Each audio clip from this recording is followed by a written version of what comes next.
Good afternoon, ladies and gentlemen. It is Thursday, June the 2nd. We're into June. Frick! 2022. It's another Technology podcast. Glad you could join us here today. If it's your first time here, we usually talk about video games, movies, television, and everything in between.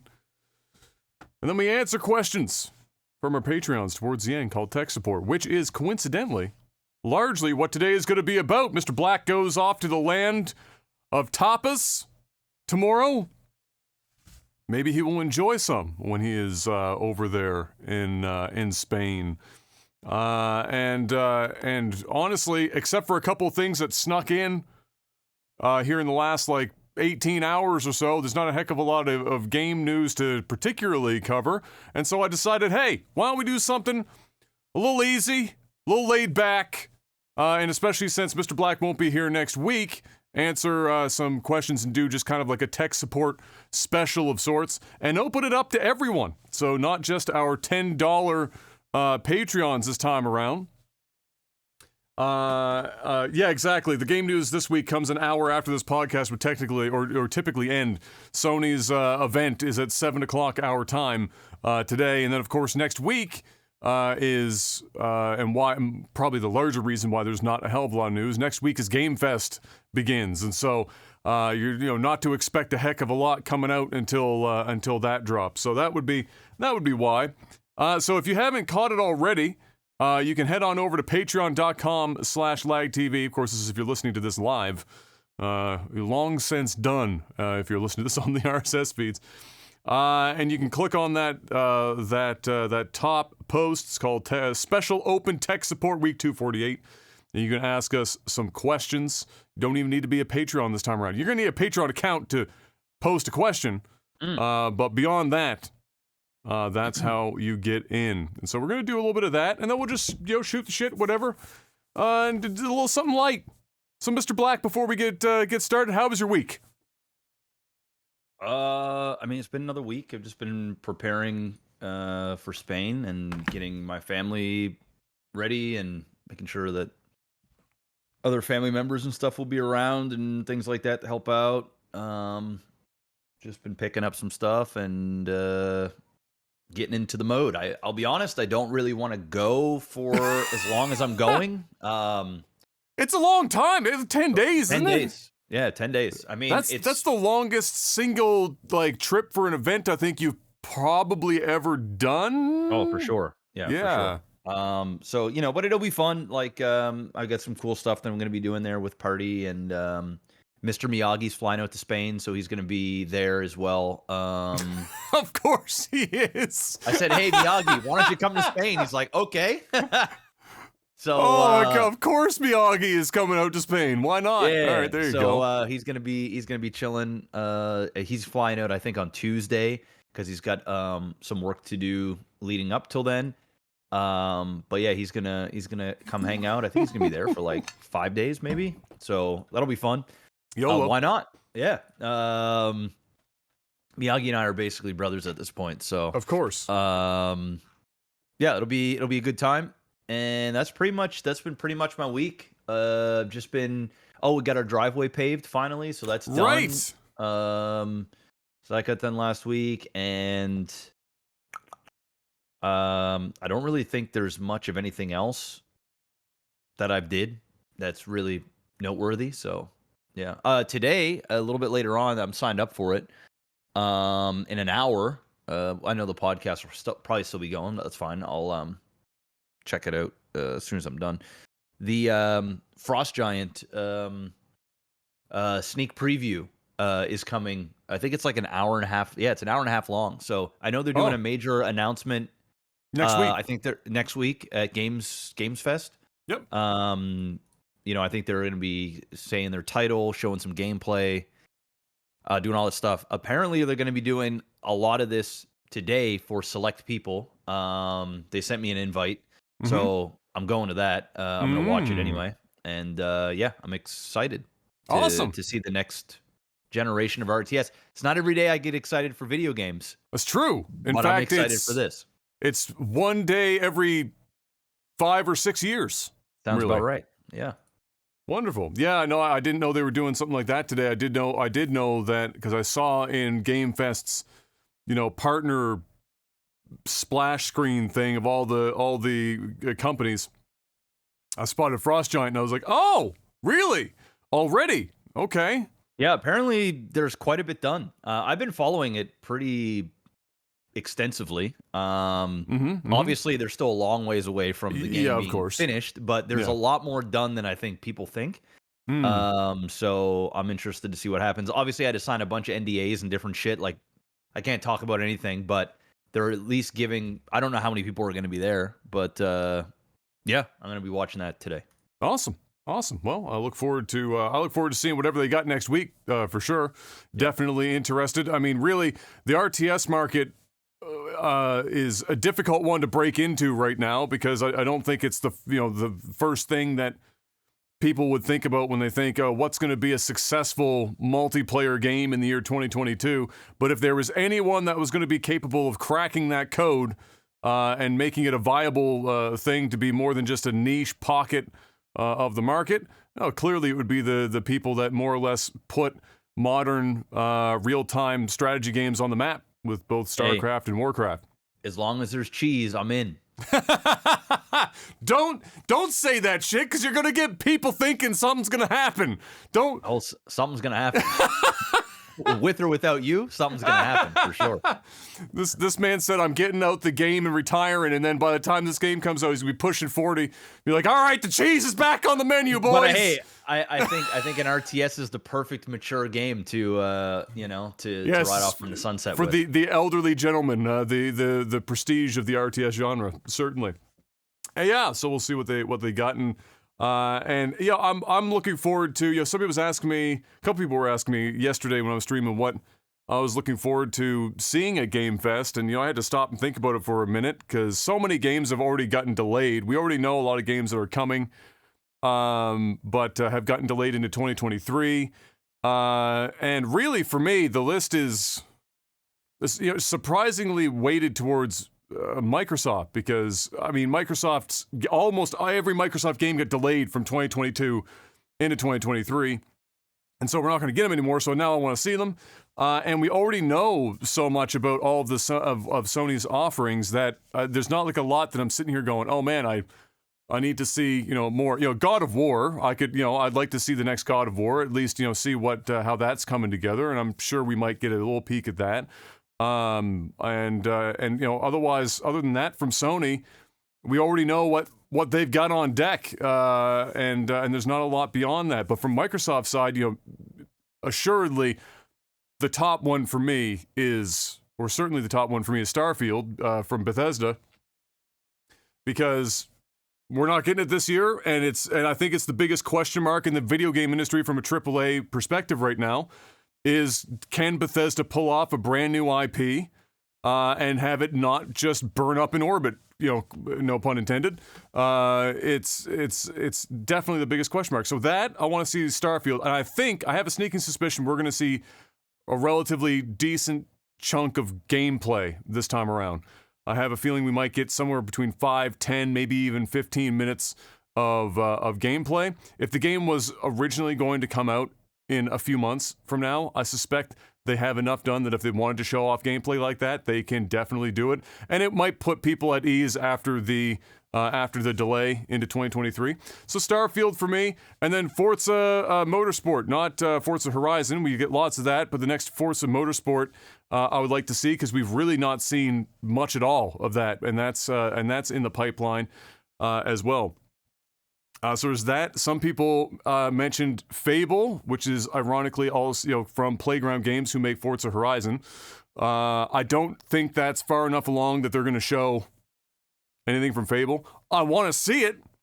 That's another big question mark, is how the hell does a company that predominantly has made driving games for the last 10 years, change gears and make Fable? How does that go? So definitely interested in whenever that comes up. But beyond that, that's kind of it. After that, I want to get surprised. I want to get surprised. I want something to come out of nowhere and fucking take me by surprise. And so maybe we'll get some of exactly that. Maybe Frost Giant's game will be just that. Maybe that's going to be like, oh, huh, Frost Giant. You never know. We're definitely not seeing Perfect Dark, though. I would have said originally a couple months ago, maybe, but then after we discovered that it's basically consistently on fire, and now Crystal Dynamics is getting bought out by somebody else and everything is just fucking tits up, we're not going to see Perfect Dark. And if we do, I'll be shocked. My week was another week at the house, more stuff done. We bought the last of the big ticket items for the apartment, and they're being delivered. So the refrigerator, hot water tank, things of that nature. We have everything else done now. We put the vent hood in the kitchen and finished that. We got the weather for that, so we got to put that outside. So now we're really coming up on painting the entire apartment, more or less. Except for like one small wall that we have to fill in, but we're going to leave it open so we don't have to go outside around the house and in the back door every time we want to go into the apartment. So we'll leave that to dead last. But otherwise, yeah, we're getting ready to do that. So the apartment is within shot. We can see the light at the end of the tunnel for the apartment. And so that was nice. But otherwise, other than that, just kind of enjoying even being outside for 5 minutes. This weather's been crazy. Yeah. Just outside, walking out, like making excuses. Like, I'm just going to go walk around the property. Nothing to look at. Absolutely nothing. I'm just walking around for the sake of walking around. Because the weather's been so crazy. I mean, we had like August weather one day this week. It was like 27 degrees. Oh, it was hot. It was hot. It was nice. Yeah, it was beautiful. And we continue again today. Great weather, about 19, 20 degrees outside. Certainly not, we're a few weeks ahead of schedule, but I will take it. And now, Mr. Black, it's time to hop on in. We've got 14 currently in this list. And if we have to, I'll go hunting for other ones. But to start, this comes in.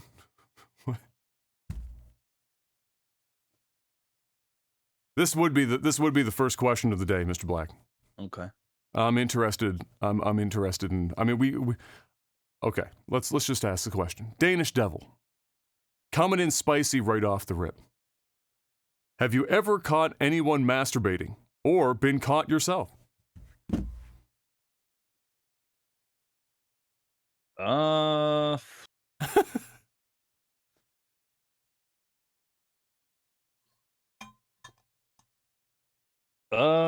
Geez, that's a good question. I mean, kinda. I was when I was living with Wayne, I was rubbing one out. But I was in the shower. And safe place normally. It was normally a safe place. And there was okay, so it's kind of an awkward story. I'm not even sure I want to say it all. You could give the slightly edited version if necessary. Okay. Yeah. So basically, we had some friends, some female friends over. And I was having a few drinks, quite a few drinks, and another couple paired off. Okay. And I was prepping for the follow up, and the individual that I was going to partake in said activities with got impatient and came into the bathroom and ripped the shower curtain open. Oh, and I was. Oh, so you were doing a pre-performance job. Well, I was nervous because at the time, I mean, I was younger, right? I was like, I was maybe 20 years old, 20 years old.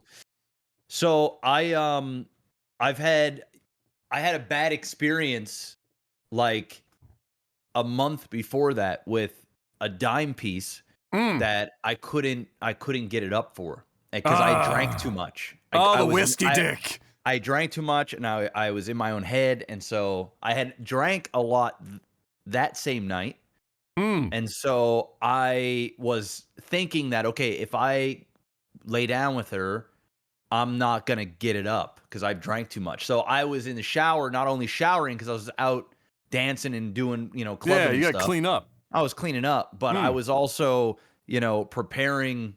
I was trying to prepare myself so that I could perform. Yes. And so, yes.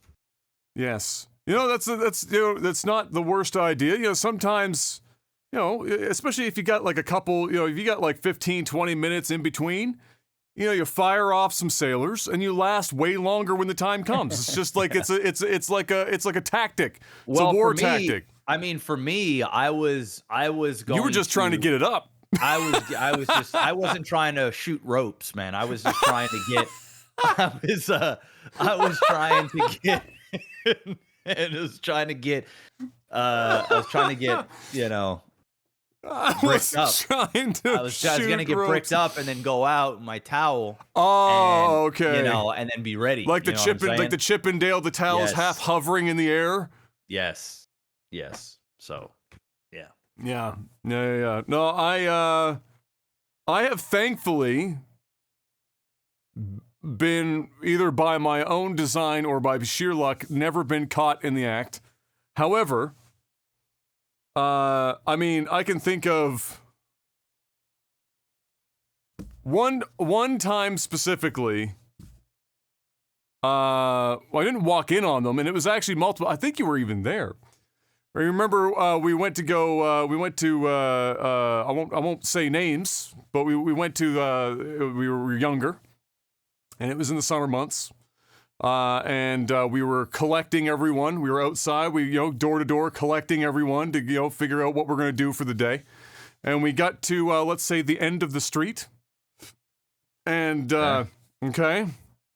So you'll know whose house we're at now. We're at the end of the street. Okay. So, we get there, and maybe you weren't with us that day. I don't know. But this person's window, that was the bedroom window, was literally steamy. Like there was water built up on the backside of this window. I don't remember. You weren't here for this? Okay, maybe you weren't. So. There was at least 3 or 4 of us there collecting everyone at the time, and it was steamy. Like we didn't think anything of it at first. It's just it was hot outside, humid. We're like, okay, whatever. So we're yelling the name, trying to get their attention. Get everyone out, because we knew there was at least a couple people there at the time.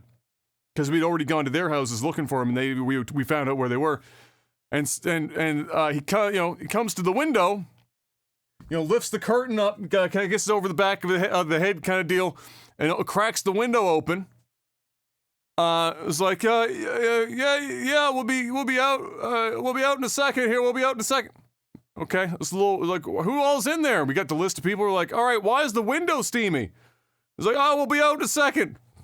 Anyway, like 5-10 minutes go by. They come out. We find out later on that for reasons none of us will ever be able to understand for the rest of our lives, having seen the steamy window, this was some sort of everyone hiding themselves, but like group masturbatory session watching porn on the computer. And it was just like everyone had their own station in the room. There's a bunk bed in there, so there was somebody on the top bunk, somebody on the bottom bunk, somebody in the computer chair. And they were just all, having a time. Having a good time, I guess. Having a time. And the window was steaming up because everyone's getting their shit together in there. And it was a little fucking weird, I'm not going to lie. But, to each their own. It was, everyone was young. You make some stupid choices, some interesting choices. But there's that. The one that's not my story, but the one that always kills me is the one that Brian told during Shitty Games Done Slow, and he tells it so much better than me, but I'll give the abridged version of it here. Is he went over to somebody's house, and they were just like, yeah, you want to come over? We're gonna play some games or whatever, chill. He's like, yeah, absolutely. So he goes over, and they get to the room. They're playing some games for a bit, and then and it stops, and he hands them. He tries to hand Brian a blanket. And Brian's like, I'm good. I'm good, dog. Why? I'm not cold, bro. I'm not cold, bro. What is this blanket for? And he's like, well, you just put it across your lap. And I was like, he's like, well, you know, I'm good. I don't need. He's like, what for? Like, what do we do this for? He was like, well, so we don't see each other. He's like, what the fuck are you talking about seeing each other? And it was like, like a wank blanket to just hide the dick. Who is this? A random dude? And Brian got up and was like, all right, I'm gonna go home now. Oh my god. Yeah, it's time to bounce, bro. Yeah, let's watch some I came porn over together. For a gaming session, bro. Not a fap sesh with the wanket blanket. I don't know what kind of session you're trying to have here, but I'm gonna pass on this one. Yeah, that's kind of funny. Let's see. Seth asks, what is the most batshit mod, as in like gaming mod, that you've ever seen? Think Skyrim, but instead of a sword, you have a giant purple Barney cock. Okay, all right. What's the craziest mod in a game you've ever seen?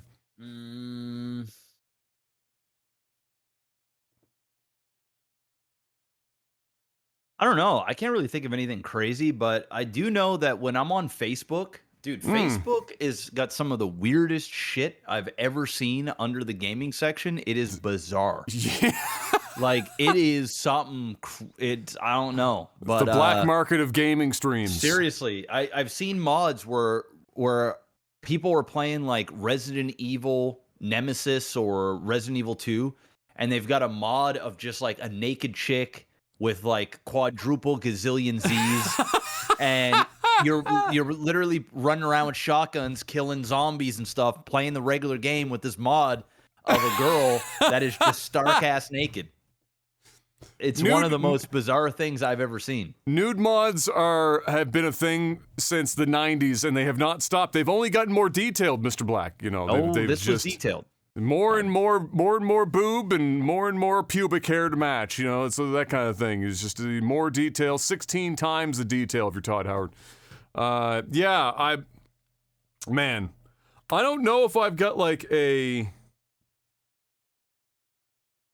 I mean, Skyrim is he brought up Skyrim, and Skyrim's a pretty good example, because Skyrim has been modded into the ground, and there is, just like you're describing, I mean, there's endless nude mods, there's full-blown sex mods, there's all sorts of, like, fucking and you know what the craziest thing is like, just like everything else when it comes to porn, the quality, it doesn't, like it's so much better than everything else. It's like porn is like, all right, we're gonna do 4K on the internet now, and everyone's like, oh, it's too expensive, and then porn does it, and then all of a sudden, here comes 4K, or like, we're gonna do 3D, and then everyone else will start be like, oh, okay, fine, maybe we'll do VR, since porn is doing VR. It's like they drive the entire internet, because everything is always like so much further ahead.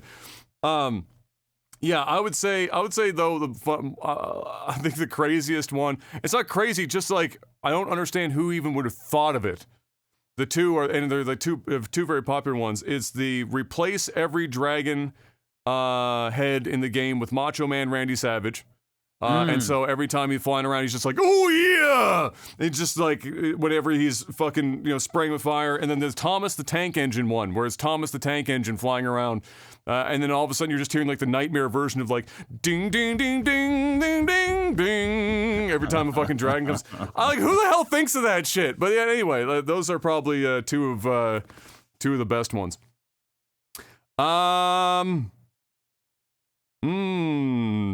Logan asks, he's got a two-piece here. What are your favorite tips or techniques for negotiation? And also, what are some of your favorite books that you have read or listened to? So we'll start with the first one. What are your favorite tips and techniques? The art of the deal. Donald Trump. Like for negotiating? In general, yeah. I mean, the number one tip that you can do is to know your worth before you go into any situation. So, most of the dealings that I do are either real estate related, streaming related, so dealing with sponsorships or any other opportunity. And I mean, even in a relationship, right? Like, even when you're married or you're with a significant other, you're constantly making deals. I know it's not as formal as hey, I'll do you this and you do me that, or I'll do that for you and blah, blah, blah. I know my worth. I'm not talking necessarily about that, but just, you're constantly trying to negotiate. So knowing your worth and what your strong attributes are and what your weaknesses are in specific things, is definitely a good place to start. Because there's a saying is, you don't get what you're worth, you get what you negotiate, right? So, if you're trying to apply for a new job and they're saying, "Hey, we're going to pay you a $45,000 a year salary," and you just accept it, then, you have no business complaining about, oh, well, this coworker's making this much more or less or whatever, or I know I could have made more in some other company or whatever. Is you got to negotiate, because, you're only going to get what you negotiate. You're not going to get what you're worth unless you negotiate what you're worth, because a lot of the times people are not going to offer you what they're willing to offer you. They're going to, they're going to lowball you, and see what happens. And the majority of people, just accept what is offered to them or deny what's offered to them without any negotiation. So, I'll just go with that one, is just knowing your worth. Because if you don't know that, then how is somebody else going to know it? If they don't know it, they're just going to say, okay, well, this is what you're worth to us, per se, and we're just going to put a blanket statement over you, and that's that. Yeah. And the other thing to keep in mind, if you're both going into it, both parties on either side understand that there's about to be some level of negotiation, then one side is clearly going to assume the other is going to come high, and the other side is going to assume that it's going to come low, and so that's where you have to, meet in the middle. And there is an art to that, and some of it is, I don't even know if everything is teachable. Sometimes you just, I think a lot of, okay, so this will tie right into what my tips are, or my tip is for negotiation, is that not everything is teachable, and probably one of the best skills in negotiation is, whether you're seeing them in person or you're capable of reading between the lines in an email, it's being able to read people, and using your ability to read people to leverage parts of the situation. So whether you're building rapport, which in any negotiation is probably one of the best things that you can do, because if you build rapport with somebody, then it's much easier to actually get things over top of them. If they like you, like anything else, if you're more attractive than the last person, easier. If they like you more beyond just being more attractive, and nobody likes listening to this shit, but guess what? If I start doing business deals now with less hair in my head, it's gonna be harder than it was 10 years ago when I was a full head of hair. It's just the way it goes. It's just the way that it is. It's a psychological thing that humans unfortunately have in the back of their minds. So, having rapport with somebody is good, and being able to read people and adjust for that is probably the biggest thing. Some people can be taught to do that a little bit. Some people just have it naturally. And so, I mean, as far as like a teachable skill or something that anyone can do, I think Jeff's got it pretty good there when it comes to knowing your worth, regardless of what the negotiation is. And I guess to be a little bit more blanket about it, if you're just talking about negotiations in general, that maybe it isn't your own personal worth that's at stake, is just researching and knowing as much as humanly possible going in. Negotiation is ultimately a combination of personal skills and the agency problem. One party is going to have more knowledge and information about what you're negotiating than the other. And so if you can manage to even the playing field or surpass the other person in knowledge over what you're about to negotiate over, you are ultimately the one that's going to likely end up getting the better deal. Pawn shop owners abuse the fuck out of the agency theory. They know more about whatever item that you bring in than you do 9 times out of 10. And they will hard nose you, and they will usually fucking fleece the shit out of you, because most people coming in, especially right now, like here's a great example, vintage video games. There's literally endless radio commercials in Halifax for a few pawn places in Halifax that are buying, they're like, oh, bring all your shit and you'll be surprised what your old video games are worth. And it's because they they know right now the video game market is insane. Like, it's fucking bonkers. Perfect example. Hallie, one of our own community members, messaged Jeff. He told me about this the other day. He hit it fucking big in a yard sale. There are games that you could just, like, could just put out this shit on the radio, and somebody brings in, like, a boxed version of Super Metroid, and suddenly it's a $450 payday, and the person's like, oh, yeah, I'll give you $10 for it. And they're like, wow, $10 for this, like, 35-year-old video game? That sounds awesome. And then just, like, that's the fucking show. That's the agency problem. Somebody has more information than the other person in the negotiation. So that's something that is teachable because anyone can learn going in ahead of time, if you have the time to do so. So I would say between knowing your own personal worth, if it's your worth on the line, and then to pair with that as like it's basically like the same topic, it's be as informed as possible going into a negotiation so that you are as close to or better than the other person knowing about what you're talking about for that negotiation. What are your the follow-up to that was, what are some of your favorite books that you have read or listened to, just in general, any genre? Take a look at my phone here.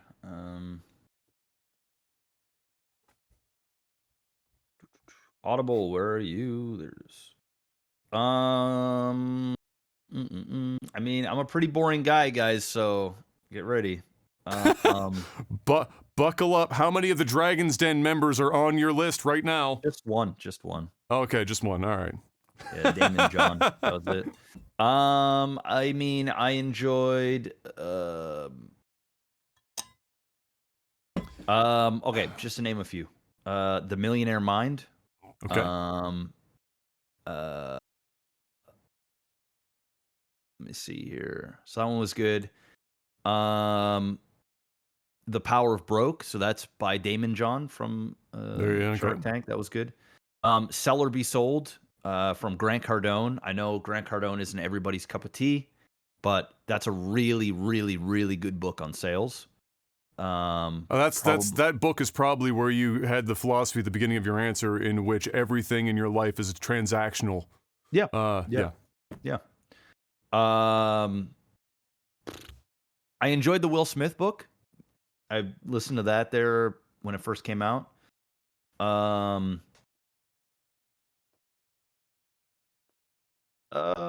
other books? Okay, and then real estate wise, I listened to a book called Buy, Rehab, Rent, Refinance, Repeat, which is Burr. They couldn't have shortened that bitch up a little bit? Holy hot damn. Well, it's called Burr, B-R-R-R-R, but it stands for Buy, Rehab, Rent, Refinance, Repeat. Okay, I get you. All right. So that's a good book. And Mark asks, does the Will Smith book slap? It slaps, bro. It slaps.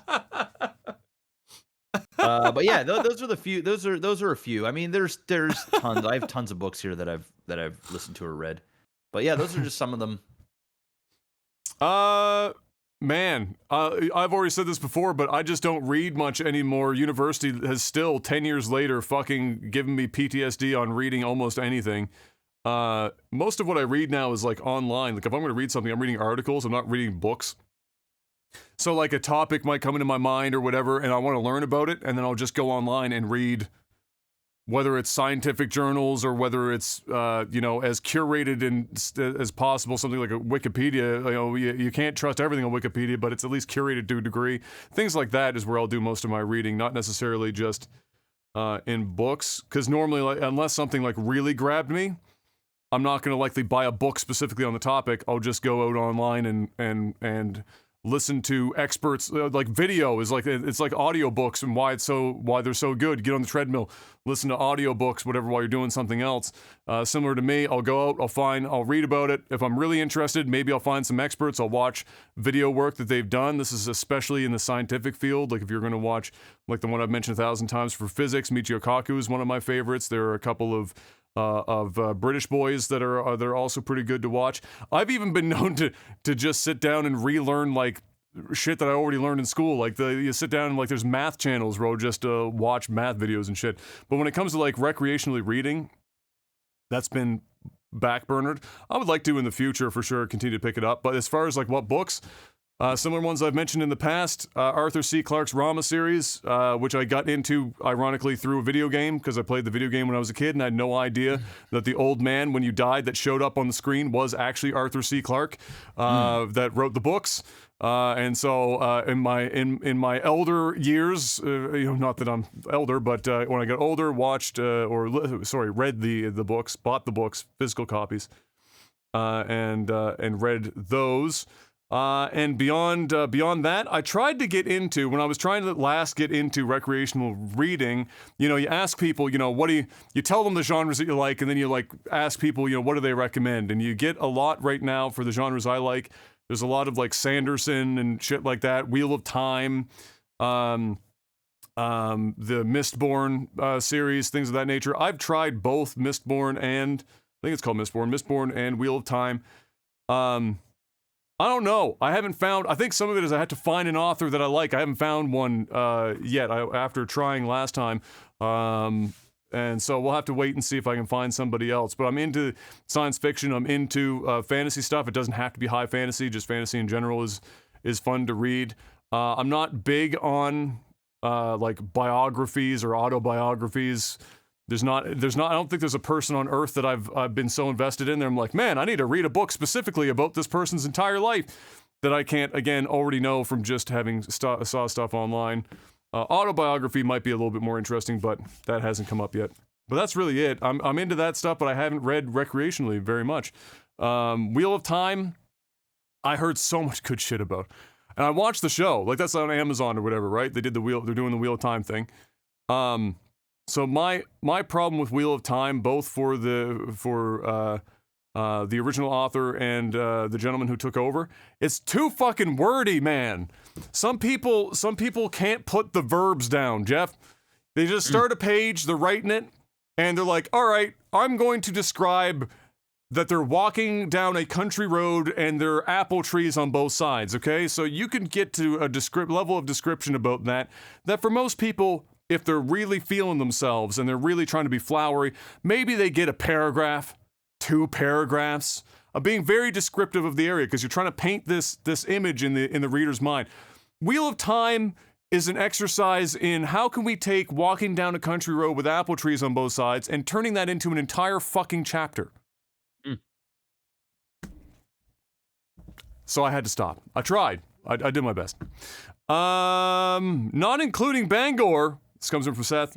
Again, not including Bangor, Maine, which is the biggest shithole in America. Well, first of all, I want to say I don't think Bangor, Maine's a shithole. The airport was a pain in the ass, but we never even left the airport to be able to tell whether or not Bangor, Maine is a shithole. We were just stuck in the 7th circle right there in their quote-unquote international airport. And I personally haven't been to enough places in the States, let alone spent enough time in there to really be giving you a definitive list of shitholes that an American wouldn't be way more qualified to actually say as to what that is. I've been to several states, and I can't say any of them were shitholes by any means. So I think some of these you'd have to go out of your way too. It would be like coming here to Halifax as if you're here on a cruise ship or something and you have some time to explore around the city. People are going to know touristy spots or things to go and check out, and rarely are any of those areas going to be the worst parts of any city that you're in, right? Yeah. So it's not common for somebody to pop up and be like, oh man, I want to go to the sketchiest part of town. Let's go there. And then you just see Skid Row, and you're like, oh well, this place is a shithole. I'm like, no, people aren't going out of their way to do that. So I don't necessarily know what those places are. An American probably would be a better judge. I mean, because all you get is the stereotypes. When you're not in America, the places, like Florida, maybe the bath salts and meth capital of North America. Maybe that. I don't know. And then poor Flint, Michigan, with the water problem that nobody seems to want to spend the money to solve. Things like that. But as far as what would be, fuck we know. Dean Eves, what's your opinion? I don't know if Mr. Black has done so. I'm interested. What's your opinion on vertically oriented monitors? So doing, portrait mode instead of landscape. Have you ever been into that? Yeah, no. I think it's dumb, to be honest. I think it looks dumb. Okay. Yeah, I'll never buy a monitor to have it vertically stand up. Yeah, no. I can see why there's uses for it. Like, Yeah. I know you had one and you would have your chat and stuff on there. I mean, it's good to see something that can go like super long. And that's kind of what it's really for. Like, nobody's playing games in fucking portrait mode or some shit. Unless, however, I should say, there are people that will for certain cases. So if you're playing like a shoot 'em up, like a shmup, like Ikaruga or some shit, where it's more or less designed to be seen in a vertical orientation, then yeah, great, awesome. But other than that, it's for people that are doing like programming or coding, where you want to see as much as possible. You don't need this space, you need the vertical space, and so you flip the monitor to do that. For me, I have two, again, similar thing, except instead of coding, it's my stream chat. And so, again, that's more useful to me to have that big space used for chat than it would be to have the monitor sideways and lose a lot of it. Especially for me right now, and in many instances where I sit, like for now, on the couch, and I need to zoom the chat in. So the text is friggin' huge, and if I had it in regular, I'd see literally 2 lines of chat at any given time. So having it in that orientation is useful. Yeah, I mean, I like it. I like it for the very specific purposes in which it is useful in. I would never, before doing streaming, you weren't going to catch me having a vertical monitor.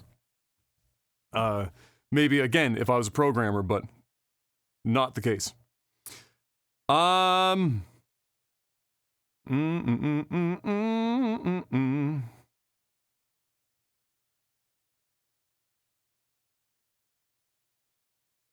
I think we've answered this at least once before, but you know what?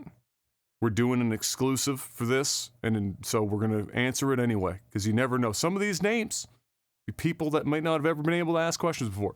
This comes in from Mr. Squared. If you could have a movie or game soundtrack play in the background of your life and dynamically change depending on what is happening around you. Oh, this is a little different. So it's like the entire soundtrack now, depending on what's happening around you. Not just one song. It's not your theme song anymore. Like the whole damn track, the whole soundtrack for what's happening around you. What do you choose? I'm going Tron. Dude, you stole it, man. Come on, bro. Yes! Got in there! Come on. Let's go! That was the first thing that came to my mind. Tron Legacy. Okay, so if it's not Tron Legacy, I won't cheat. That's too easy. If it's not Tron Legacy, then shit, give me the Phantom Menace, because then at some point you're gonna hit Duel of the Fates. Yeah, good one. You don't have to talk about sand in your vagina, but at least you're getting Duel of Fates. That's a thumbs up. So maybe that wouldn't be a bad one. You know what else would be a good choice? Any James Bond. Yeah. Because at some point, some shit's gonna happen, and you're gonna hear like Matrix is good. The Matrix got some which good which soundtrack. one? The original. Okay. You know what I would pick? 3 for the end fight scene in the rain. Good too. That soundtrack fire. That's fire. That would be a good one. Lord of the Rings? Ooh, that's good too. That's good. That's good if you're like... Well, I mean, there is action-y scenes with like heightened music and stuff, but a lot of Lord of the Rings is like down here. It's mellow as fuck, which would also be pretty good. Because sometimes you just want to mellow the fuck out. You don't need the Matrix in the background the whole time. No. Some shit might get a little crazy. Nice to have a little bit on the downside. Mirror's Edge. Ooh, oh yeah, these are all movies. Like, what about games? It's good. That's good. Mirror's Edge is a good choice. Mirror's Edge there's some good music in that game. Some good shit in there. Good music. That game's underrated, man. They should make another one. Well, they did. Yeah, I know, but they should make a third. In like Unreal 5. Yeah. Oh, absolutely. Yeah, I think Mirror's Edge is underrated as well. I've beaten it. It's one of the games I've played all the way through more than almost any other game. Man, video game music. Mass Effect, yeah, that's a good choice. Halo is a good choice. You know what? I could arguably go through my whole life listening to the Morrowind soundtrack, which really only includes 3 pieces of music. Yeah, it's a good one too. It fits everything. I mean, I think a lot of people are waiting for me to say Jet Set Radio Future, but that shit's too high. Like, the whole thing's just too loud, hype. man. Yeah, it's too loud. That would become torture after a while. For sure. Yeah, but those are some good choices. Seth, again, Seth's got some good ones, bangers today. What safety warning do you always ignore? Safety warning do I always ignore? I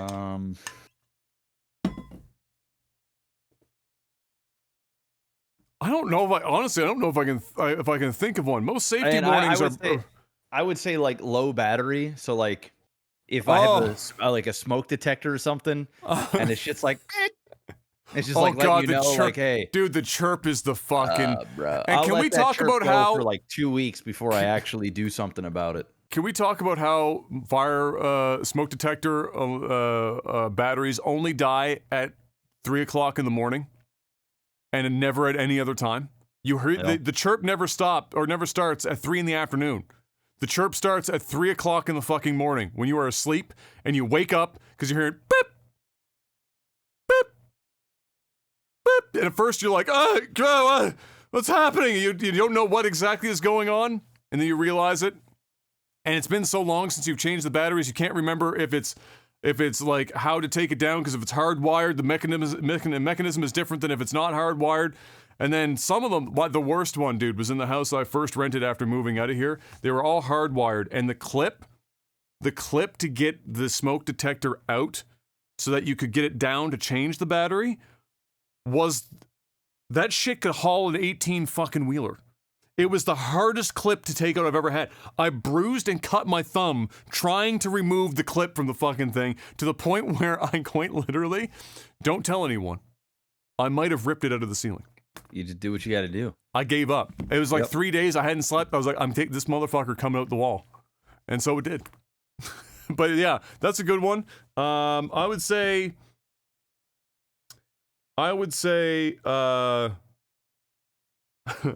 probably more than I should. I ignore the low gas warning on my car probably more than I should. Especially now that I'm in a hybrid and I know I can really stretch the everlasting shit out of that like last tenth of a fucking tank of gas. I got myself in trouble once. I was out on the highway. Dad and I were going somewhere. We were in 2 different vehicles, and I was convinced I passed an exit that had a gas station, and I was like, "Oh, I'll go one more, and I'll hit another gas station up." There was no gas station for a couple exits, and I'm watching like the estimated reserve, of the kilometers go down and down and down, and all of a sudden I'm at like 11, and I'm like, "Fuck, I've got nothing left in this tank." And I was freaking out, and I pulled over, and I was like, I pulled up my phone, and I was like, "Hey, Google, where the fuck is a gas station?" And it was like, "Oh, there's one, I was like, "Oh shit, there's one like 4 kilometers from here." But I was in buttfuck nowhere, and it was a Sunday. That bitch closed at 2 in the afternoon. They were only open until 2, and it was 4. I had nowhere to go. And so Dad was like, "All right, well, the next one's another couple exits up. You're going to have to just give her your best shot." So I put my 4-way flashers on. I got back on the highway. I put it in eco mode. I rolled that bitch at the lowest RPM imaginable. And I neutral rolled my ass into that fucking gas station. And so after that, AC, turned off the radio, just nothing, bare bones. Started throwing weight out the back, lighten the vehicle up. So yeah, after that, I got a little better about it, but I still ignore it probably more than I should. And one of my favorite ignore warnings, it's also about a vehicle, is I was watching, there's an episode of Top Gear where Jeremy Clarkson was reviewing the one of the, was it the 2000 I can't remember if it was the 2010 Dodge Viper, and it had side exhaust. It was right underneath the door, and when you open the door, there was a warning that warned about how hot the tailpipes. I mean, it's V10. The tailpipes are like fucking the center of the sun.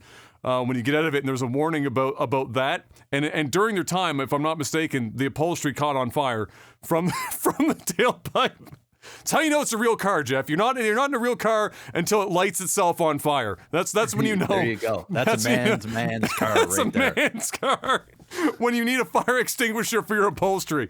Yeah. And then there was another one that when you flip down the mirror that's like in the front of the car, and it talks. I think it was on that one, and it was talked something about like driving carefully. I can't remember the context for like why it was about driving carefully, and he's like sitting in a Dodge Viper as if that what, and so he just looks at the camera and he goes, no. And he closes the door and does like 50 donuts and just tears it up. Yeah. So anyway, that's probably one of my favorite related things. Yano asks, since the StarCraft 2 days, I haven't seen you guys cast any games anymore. Do you miss casting video games in general? Yes and no. Yes, because I do love RTSs and I love the game of StarCraft. And it brings a lot of joy to people, which, made me feel good as well. One of the things that I never really had much criticism on was our casts. People knew what they were getting. You didn't have a bunch of haters just hating on it to hate on it. So yeah, I would say yes for that. And then no as in for the... I just think I had done it so much for so long that, the hardest part was stopping. And then once I stopped, I was at peace with that. I never felt like I made a mistake and we shouldn't have stopped or whatever.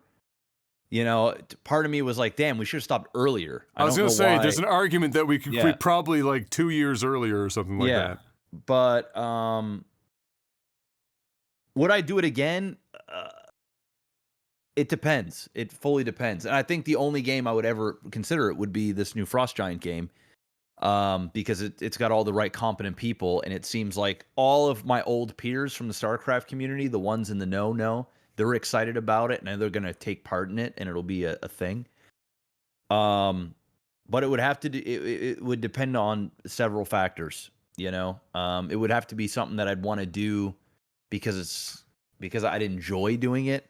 Again, like I'd have to fall in love with the game. I'm not just going to do it because, I think it's going to get views or the chance that things will blow up. Like I don't really search for that stuff anymore. I don't look at my career anymore in a way that's like, what's going to make me explode? Now I look at my career as what's going to pay my bills and how can I do that with spending the least amount of time doing my everyday job. But yet still kind of thrive to a degree, have longevity, not trying to blow up in a game and do this for another decade. So, it just depends. If I fall in love with the game, obviously I'm going to play it a great deal and stream it and see what happens. If I fall in love with it, yeah, I'll cast it again. And there'll be a market for it. And the good news is like, I already have a reputation for that stuff. So it's a much easier transition than trying to cast a different MOBA game that would just come out. It's just not going to work without an extreme amount of effort. I think that I could put in, I don't want to say minimal effort, but I don't have to kill myself over creating a bunch of content to make it stick because of the past. So hopefully that answers your question. I miss it and I don't miss it. I think I might miss it a bit more if Adam and I didn't do this podcast at all and we just didn't do anything. I'd probably be like, well, shit, that is, Adam and I don't really work together outside of this. So yeah, I'd probably be like, fuck, let's do something. It might not be StarCraft, but we might actually just have to resort to being normal friends and not just have an entire work relationship built around it. Although with the pandemic, we would have been ultra fucked because we wouldn't have even been able to do that. Yeah. So I agree. I think we definitely agree that we probably could have stopped StarCraft a couple years earlier and not lost anything for it. I mean, clearly for the people that were still there, they were enjoying us continuing to make content. You know, the 5,000 or 7,000 people or whatever that would watch a video at the time. But, you know, beyond that, for us as individuals, I think we probably could have put the brakes on earlier. But like you said, also, when you're in it, you can't imagine not doing it. And then, you know, when it finally happens, Yeah. you know, there was like almost like a relief that you could then move on to something else. So yeah, I agree with that. I think I missed the times more than I missed the act of doing it. So, you know, everything else that was happening during that time in our lives was, you know, pretty exciting and new. It was all new. Yeah, it was all new. And so, like, to go to do it now, it would feel more like work than it did back then. Back then, it didn't feel like work. The last 2 years did feel like work in LAGTV for StarCraft, but like before that, the 8 years previous didn't really feel like work. And that's like the dream position to be in, which is why we continued to do it when we did. But now, if we were to do it again, and to further Jeff's point about the game itself, you have to, you know, we did it because we liked StarCraft quite a bit. If you try and like transition into something that you only like peripherally, but you're not like in love with as a thing, or you don't believe in as a game, like let's say you just picked up Valorant and just start casting Valorant or some shit, or League of Legends, or even Warzone tournaments or whatever else, it wouldn't be the same because you don't have the investment. And what happens when you don't have the investment is that the act of gaining knowledge in that game to be able to cast it properly becomes really tedious. Really tedious. We didn't have to do that so much with StarCraft, but with something else, we would have to like go through that, that pain and suffering. Yeah, I mean, a new RTS is we got to learn the game, right? I mean, the good news about LAGTV, or what we did in general, is we didn't do professional stuff, right? So the barrier to entry is much easier. You know, if there's a new game, like I could wing it, you know what I mean, and just use comedy as a way to hide. Yeah, the casting is not the problem. We can fall after a decade of doing it. Falling back into casting is easy. Is the game right? Yeah. Is, I think, the bigger question mark than anything. And forcing it would be the worst fucking thing in the world, because it would be very obvious very quickly if we were forcing the issue.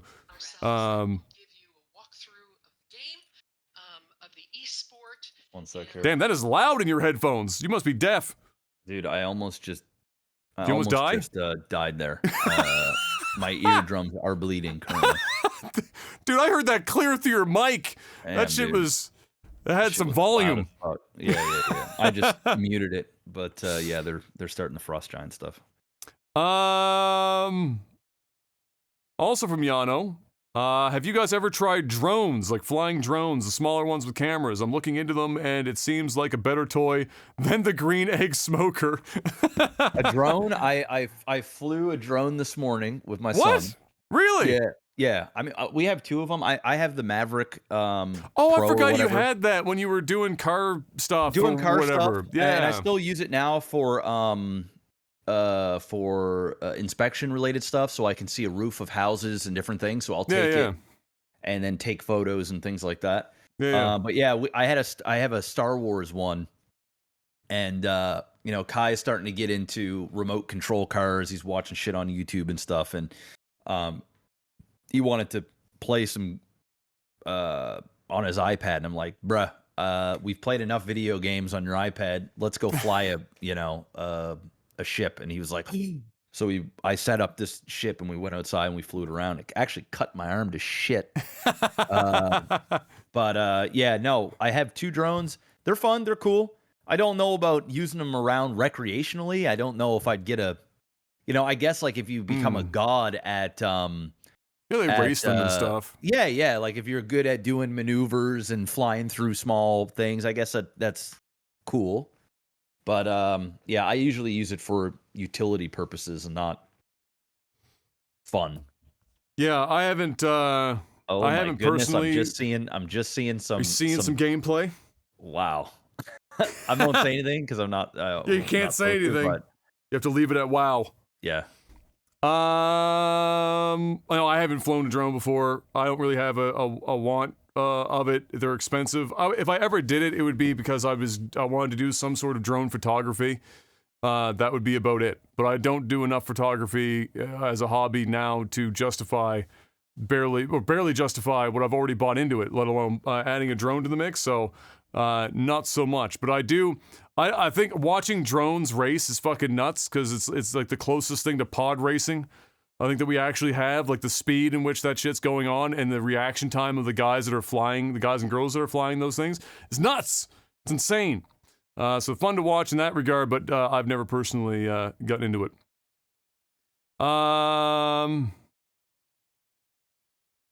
Swiveler, I think we answered this too, but we'll quickly answer this again. If you were to get really rich and were forced to buy either a yacht or a private jet, which would you choose? I think we both went with jet.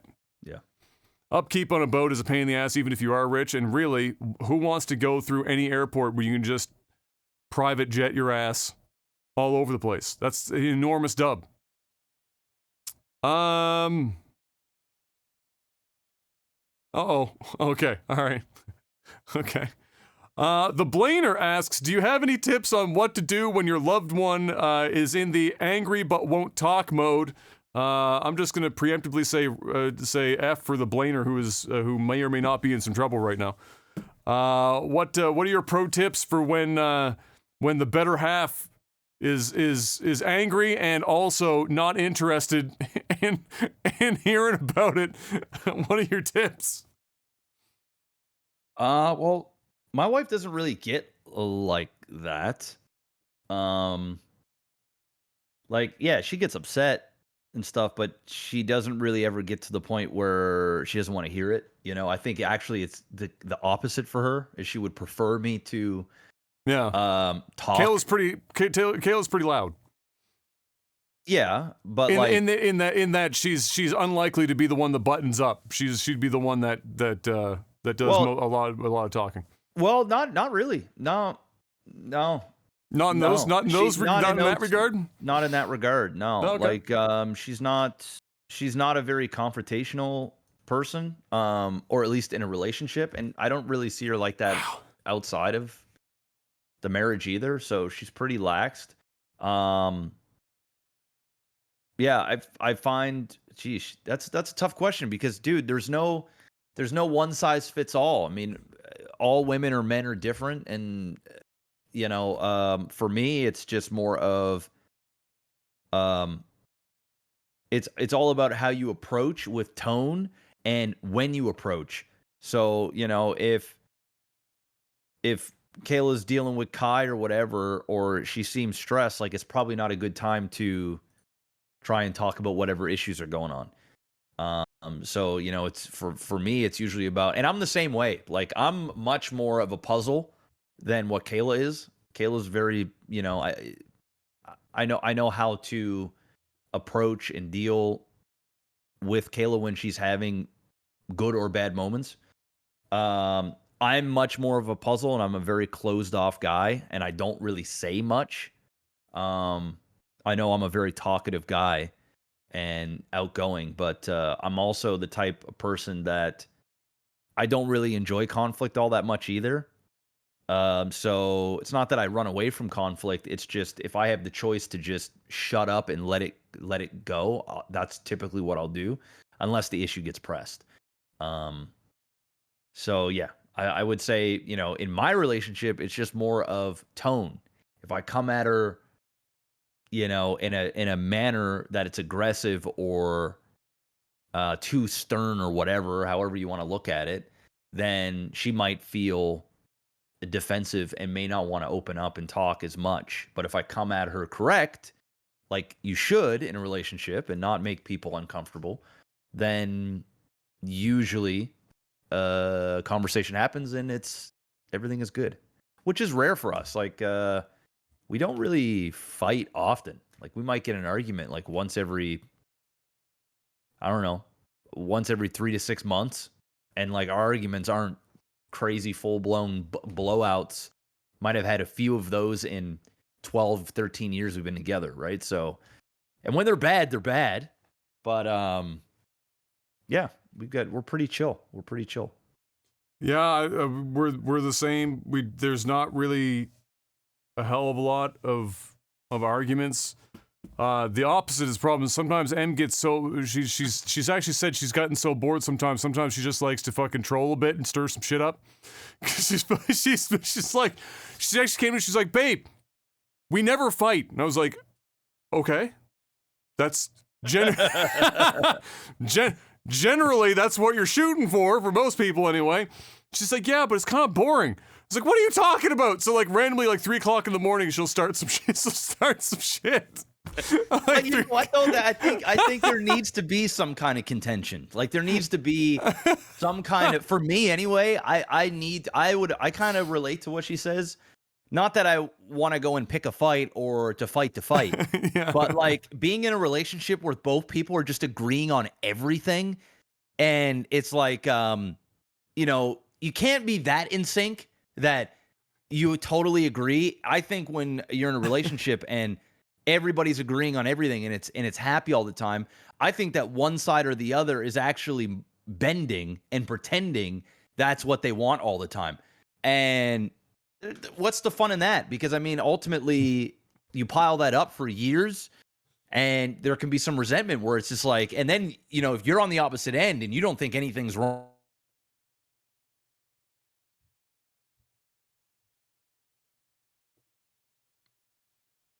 I'm going to say, given that just before Mr. Black's camera froze, the room went black, he may or may not have lost power. What a frame! What an incredible frame for the podcast. Well, you know that's going to be the thumbnail. Right there.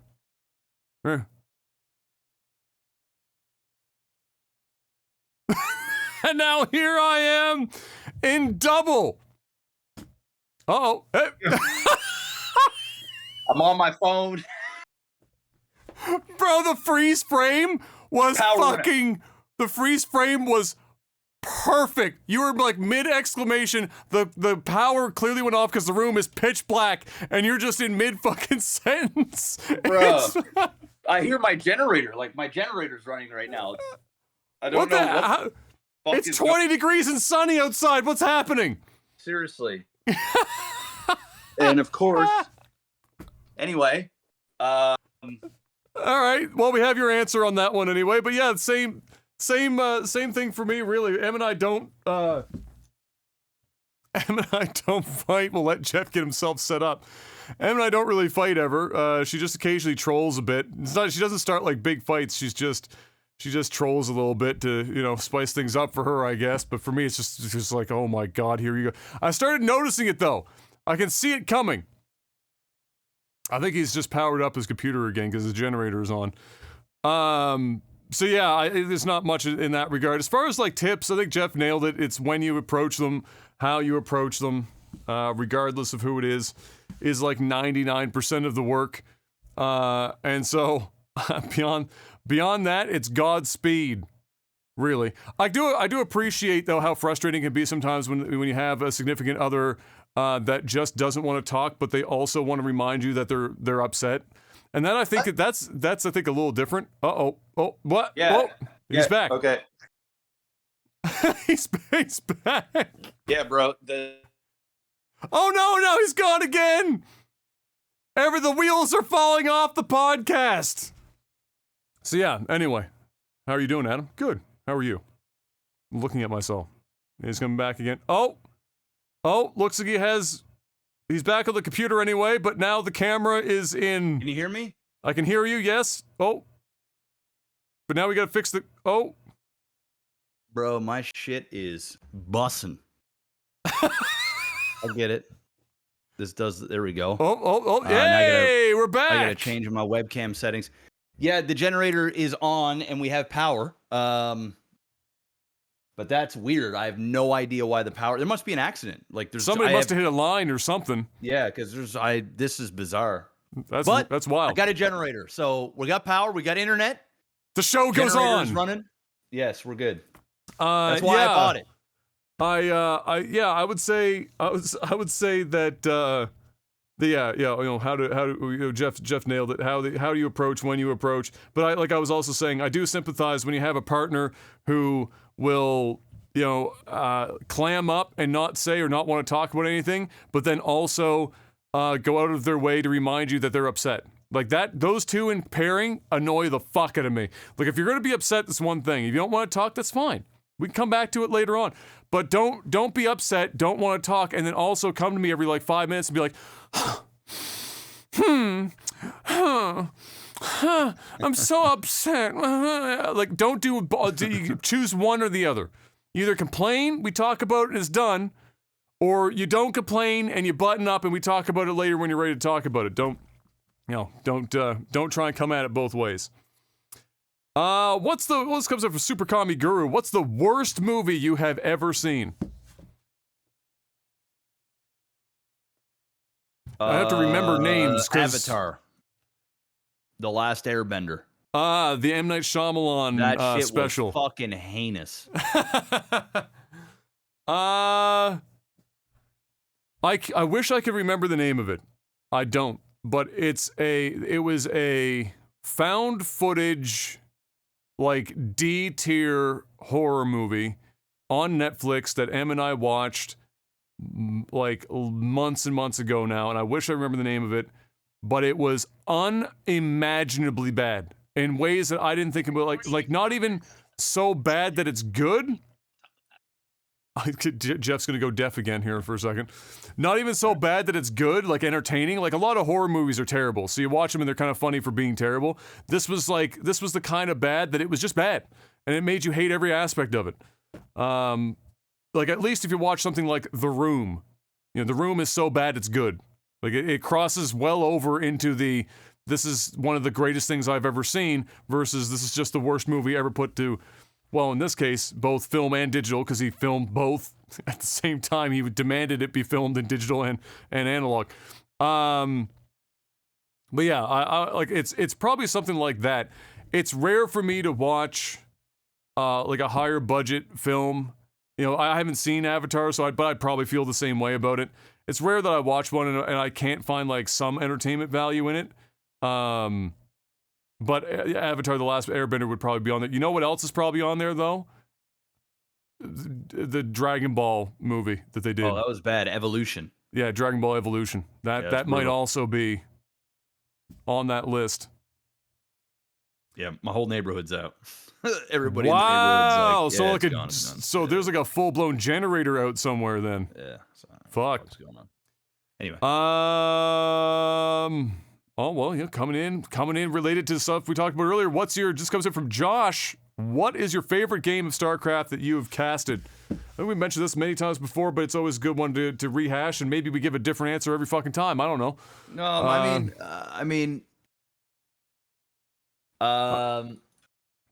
I really like the Epic Probe War. Probe SCV War? That's still yeah. That's still top of the list, I think. Yeah. Obviously, I like the canoning the wrong base game because that was classic. like really what blew up LAGTV. But yeah, the epic probe fight, and the probe that just come out of nowhere and then just came in and or the SCV, I think it was, and then took out the probe or whatever. Yeah, I would say SCV Probe War is really good. Obviously, episode 8 is really good. The Nova War says Trippin' Balls is one of my favorites because it worked. Fire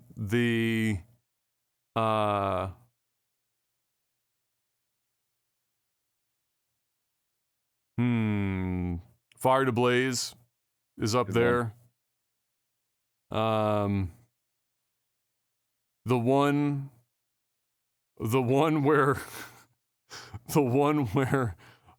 just for my own personal satisfaction, because I found it for reasons that I will never know, but the one where I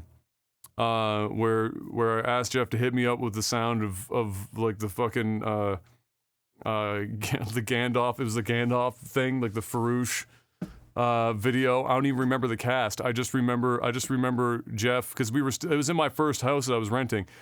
Still, when we did that cast, and I can still see Jeff bending over the microphone, like curled up like fucking Gollum over the microphone, because he was doing the ball clap motion on his hands, and like mentioning the one ring, the cock ring. And then Farouche, and that shit was fucking hilarious to me. So probably that. Was it the same? I wonder. I don't know if it was the same day, but it was in the same room anyway. Also, the cast where we got so wild that we ended up knocking Kermit and the lotion over, and the lotion sprayed all over Kermit's face. I think the name of the cast is So Close Kermit Came, because we were children at the time, and that was the name of the cast. I don't know if that happened at the same time or not, but it was all sort of in that. It's in that same era. Yeah, that same era. The Archimedes was pretty good too. The Archimedes, the Mexican Archimedes, Archimedes' cousin, his Mexican cousin.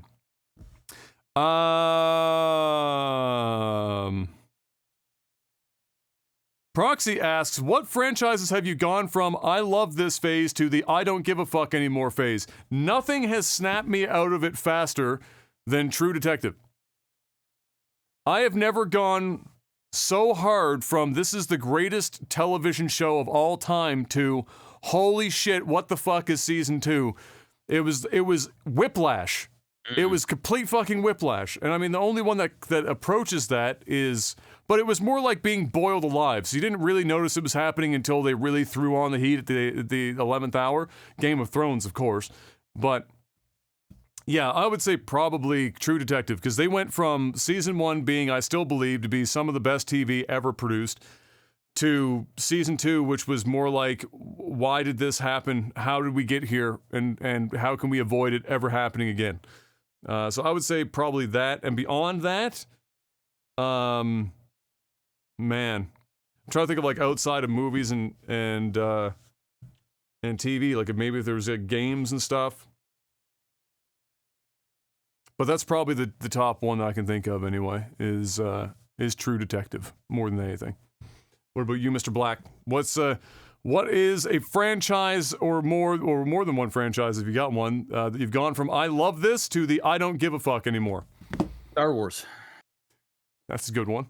Yeah, that one took some time though. It wasn't like an immediate 180. That was it took it till about episode 8, and I'm like, yeah, I'm done. That's it. I'm done. Checking out. Although I didn't hate 8 as much as some other people hated 8. I still hated it. Yeah. The more I thought about it, the more I hated it. But yeah, I'll go with Star Wars. Proxy with a follow-up. What are your thoughts? Very topical, given it just wrapped up yesterday. What are your thoughts on the Depp Heard trial? Did you see the results of that, Mr. Black? I did. So what are your thoughts overall? I know you didn't. You weren't a degenerate like me and watch the trial. But what are your general thoughts? I watched a fair amount of it towards the end. Yeah, without going into fucking 30-minute tangent on fucking I'm Johnny Depp and Amber Heard it out, but I thought Johnny, I predicted Johnny was going to win and he was going to get a $20 million settlement. It was pretty close. Yeah, I mean, she got $2 million because of a comment her lawyer made, his lawyer made. The Waldman statements. Yeah. Yeah, overall, it was a hot mess, the whole thing. I wish both of them the best. They both need some help. But I'm very happy for Johnny Depp that he got to redeem himself in front of the public opinion, and hopefully he'll get some sort of career back. But yeah, it was just sad to see blatant lies try and tear down a man's entire life, his kids, his family members, his career, everything. And to actually hear the opposite, where he was a really caring guy that helped out so many people and he didn't ask for anything in return. I mean, some people were employed, but you could tell the guy just gave and gave and gave. And it was nice to see justice served. There was zero evidence that Johnny Depp sexually abused or abused Amber Heard ever. But there's tons of evidence that she beat the shit out of him on several occasions. So fuck Amber Heard. I really don't like her. I can't stand her. I can't stand what she represents. She gives women and men that are actually being abused a bad name, because now there's going to be, especially for high profile cases, which is inevitable. Maybe people aren't so quick to take the side of the person that is being abused, because you just don't know. And I think you should always believe a woman or a man when they say that they're being sexually abused or physically abused. But it doesn't mean you should prosecute the individual until they have their moment to defend themselves. Unless there's just blatant proof in your face. This is why you go through this process. And I'm happy Johnny Depp did it. I'm happy Amber Heard looks like a fool. And I'm happy this whole case is behind us and we move on. That's what I think. Yeah. So I watched the entire thing from front to back. Well, I shouldn't say that. There were very few witnesses and stuff that I didn't watch all of the stuff. I watched highlights of certain witnesses towards the end when we were getting like duplicate testimony, insofar as that we had already heard it all, but we were hearing it like again because they were being brought back. But I was just, man, I've said before, I was so interested in it because it was, and I think it probably helped it in this regard to a degree, by being such a high profile case, bringing to light two things. One is that it is, of course, totally possible for somebody to claim abuse when it is not the case, and to still be able to damage the person that they are already abusing. And two, that for male abuse victims, that it is very much like, because I feel like people like, they'll say, "Oh yeah, no, absolutely, men can be abused." But then when the time actually comes, then all of a sudden it's a backpedal a bit, or like that you have like the burden of proof on the man is like goes up significantly, which I understand to a degree, because odds are, if you were to do statistics on it, it's likely that men are the abusers more often than they are the abused because of power dynamics. But that doesn't mean that when a man does come forward that he should have to have a bigger burden of proof placed upon him to get there. So the fact that this went the way that it did and that he won, I think, is important for that. Amber's pre-typed out response at the end of this was a fucking 5-alarm fire, but for a couple reasons. One, freedom of speech does not absolve you from being found in court to have said defamatory statements. You were free to say those statements, but if you defame somebody, there's consequences to what you say. Yeah, if there's no First Amendment fucking being stolen from you, nobody's told you can't do it. If you go out and you say those things and you're found to have said defamatory and proven to have said defamatory things that resulted in damages to somebody, you're going to be, if you're taken to court, you can totally fucking lose that shit. It's like hate speech, right? Like you can get in trouble for this shit. You have your right to say what you want to say, but there's going to be consequences. That statement was fucking nutty for that reason, and then also that she kind of drilled down again on this result is horrible for abuse victims, and it is. But the irony is, it's not because Johnny won. That's not why it's bad. If there is a downside to this outcome, it's not even the outcome. It's the downside to the trial happening at all, because Amber lied through her teeth for years. And when you do that, now you're taking away from actual abuse victims when they do come forward, because in the back of their mind, they're going to think, well, we just watched this high-profile case go out. and we saw it in insane detail with evidence that you wouldn't normally get in any of these cases. Like, period. You don't get years worth of mutually recorded audio and video to lay out, and this just doesn't happen. So, that's where the problem lies, is that Amber was caught lying.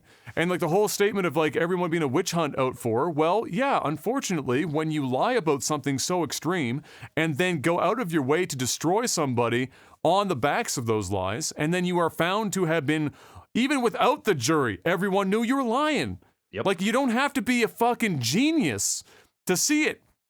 Not even the testimony her sister gave and Amber gave of the same moment at the top of the staircase, not even they could get their stories to align. Oh. So if you can't even get, they were the only two women there, and their sisters. And so if you can't get that shit to line up, you got Amber talking about like the positioning of Johnny being totally different than her sister, and her sister describing the case where Johnny is holding like the back of her head like a hockey fight and just feeding her with rings on, and then the follow-up pictures it's just like nothing lines up. So people had already decided, and that's why the $5 million worth of the extra sauce on top of that, even though they knew it was going to get knocked back to 350, that was a statement to say we didn't believe a fucking word, even if you were telling the truth. Like, let's say there was a shred of truth, which usually there is, even if you're somebody that's like in a narcissistic situation like Amber is clearly. I mean, she was diagnosed like with a few things, but regardless, you end up in a situation where they will sprinkle truth in up front, and then they will slam you with like the craziest amount of detail that's just hyperbole out the ass. And so like, even if, and this is what's unfortunate, even if, let's say, Johnny did strike her before, maybe if it did happen, he could have done it once and left her with something. And if she had just described it as that, people might have saw the pictures that she posted up with the light bruising here and supposed light bruising underneath her eyes, like the raccoon eyes. They might have looked at it and go, oh, you know what? Okay, those two things line up. But when you post that as your evidence and you describe it as Johnny standing over top of you, hitting you so many times that you can't remember how many times he punched you, and the thing that you spend more time on is describing why the carpet is so dirty, and not the fact that you're getting beaten to death apparently by a man with rings that would make people that own Super Bowl rings jealous, and then you show that, like, how do you expect people to react, right? So it was a very interesting trial to watch. Clearly, both of them need help. Johnny needs help with his substance abuse. He admits it. He knows it. Hopefully he gets over that at some point in his life. He's getting up there. Hard to change when you're in your 50s and you've been doing it for most of your life, even if you've been clean a couple of times. But being a substance abuser does not equal being a wife beater. No. And that's what that was basically what was proven in court in this specific case. And so, do I think Johnny was toxic? Probably. Oh, yeah. But if you look at all the stuff that Amber recorded herself, even if it was against her own, like, fucking in her favor, I'd probably be pretty toxic too. And a lot of the stuff that they used as evidence were private texts. And Jeff and I talked about this before. How many times in private have you said some crazy shit when you're super pissed about literally anything? Like, I never acted on it, but you just say some crazy shit. It happens. You can't use that against somebody and be like, oh, well, if they said that in private, clearly they were going to literally go through with those things when it never happened for years. But very toxic, and personality types that were feeding off of one another and probably brought out the worst in each other. Johnny probably brought out the worst in Amber. Amber probably brought out the worst in Johnny. And it just so happens that Amber was the one that was willing to just like, fuck this, I'm taking everyone down with me on the way out. Peace! And then now here we are. Beyond that, like Jeff, wish them both the best, whatever, to whatever degree that is. Amber clearly can't afford this. She's appealed it already. Good luck. Good luck. You know what really surprised me more than anything is the fact that Elaine was out today on multiple news stations giving interviews talking about how all this was like the wrong decision and how they're going to appeal and doing all this. In my back of my mind, I was thinking, Elaine, you already took the bullet. Yeah. You already took the bullet. This was a bad look for you. Your career is already in shambles. This is a bad look. Stop. Walk away. Go away for a while. Don't take high-profile cases. Stop. Instead, not Amber out there giving interviews, Mr. Black. Elaine is out there giving interviews. Amber has convinced Elaine to get on national television and keep the charade going. Elaine. So now Elaine, well, Godspeed. Hey, she's trying. She's trying for that money. I'm trying over here. I'm trying. That was the best. That was one of the best parts. Her desperately just trying to get anything through. Caldeer asks, I could just be a kid with an impossible dream, but I truly hope for true unity for humanity. Well, that's the same thing for most people to want to hope for at some point. You would imagine that despite the nearly impossibility of it happening, I think most people would like it to happen. The majority of people would like it to happen. Do you guys think the human race will ever reach world peace and be accepting of each other? No. Not as a whole. Not 100. You're never going to hit 100%. No, you're not even going to hit 70%. No. Nope. It's sad, but true. It's tough. Like the realities of it'd be very difficult. Really all there is, just like within a country, right? Like think about how hard it is to unify people within a singular country and a singular culture. Yeah. Now extrapolate that to multiple countries on a world scale with multiple cultures, many of which, especially less so over here, because in North America, other than the United States and Mexico. Less so with Canada and the U.S. In Europe, you've got countries bordering each other that have been going fucking, and in the Middle East, going tooth and nail for a long time, and especially in the Middle East for thousands of fucking years. They have been at this shit since time immemorial, essentially, and it hasn't stopped. It has been full steam ahead for all that time. Very challenging, very difficult to do, I think from some of the people far smarter than I am that have been asked the same question, I tend to agree, is that it's going to go one of two ways. There's going to be some sort of cataclysmic event globally that is going to force humanity to come together to work under a singular cause to overcome it, and that will be the impetus for the world peace. Not in the sense that 100% of people are getting along, but in the sense that we are able to unify under a singular banner to work towards a specific cause. It's either that or we destroy ourselves. That's the only two options, and it's unlikely to happen without some sort of event that forces unification to solve the problem. That's just kind of how humanity has always been, and when you extrapolate that to a global scale, it just gets more and more complicated as time goes on.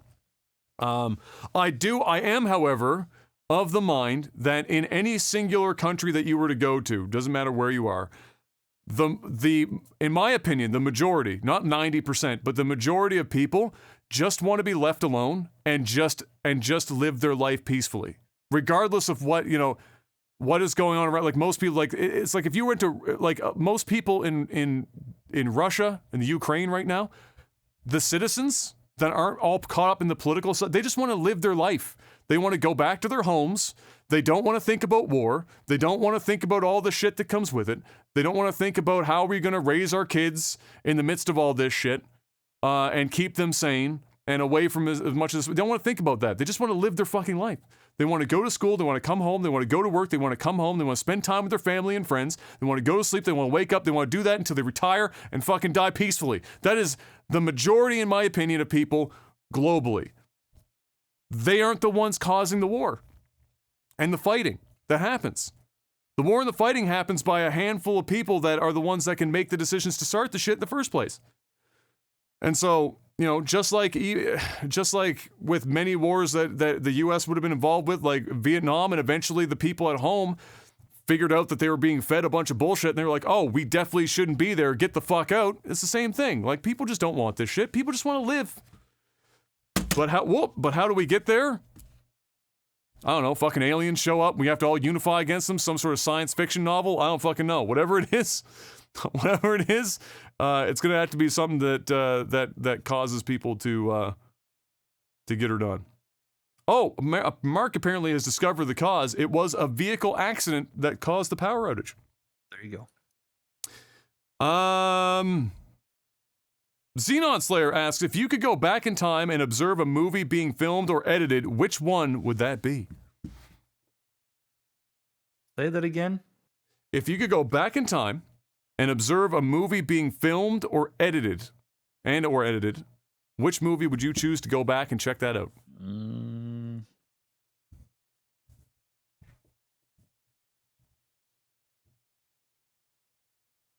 Dang. I don't know. I don't really care to see films being edited or filmed. I just like the end product. I'm not saying I don't enjoy that stuff, but I don't.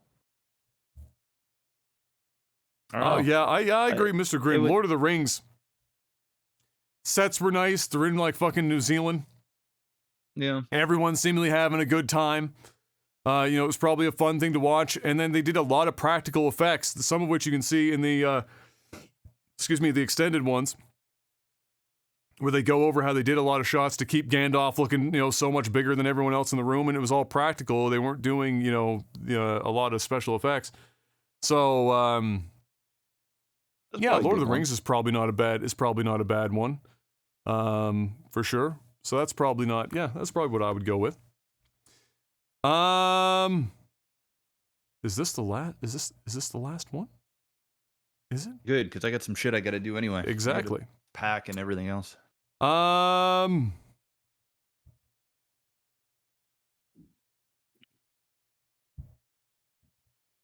Okay. All right, these are two, but they're relatively short.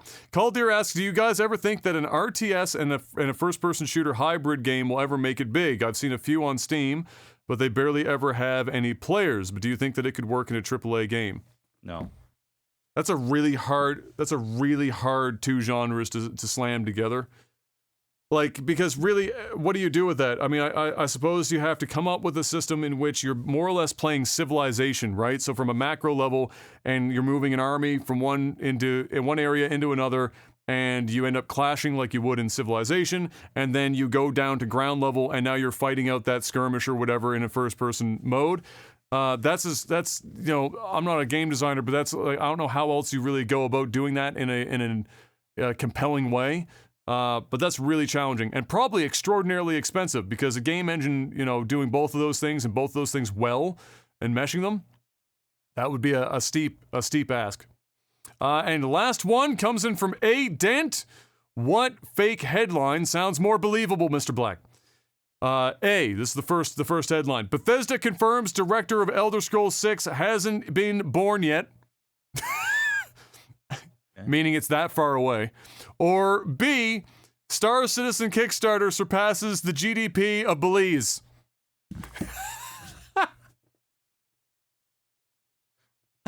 I'm going with Star Citizen. I'm gonna go with the Star Citizen. I'm gonna go with the Star Citizen. Yeah. You know what? It might actually already be past Belize at this point. The GDP of a small nation. And there you go, ladies and gentlemen. Ending on a Star Citizen meme is always a good way to go out. Thank you very much, guys, for stopping by. If you watched it live, if you're watching on YouTube, thank you so much. Pass it around if you think people might enjoy the podcast. Head on over to patreon.com/LAGTV if you want to financially support this show and have it continue to go on into the future. And of course, at $10 or more a month, normally all the questions we've answered today, limited to those folks. But if you want to be a part of the crew that gets to ask that each and every week, that's how you do it.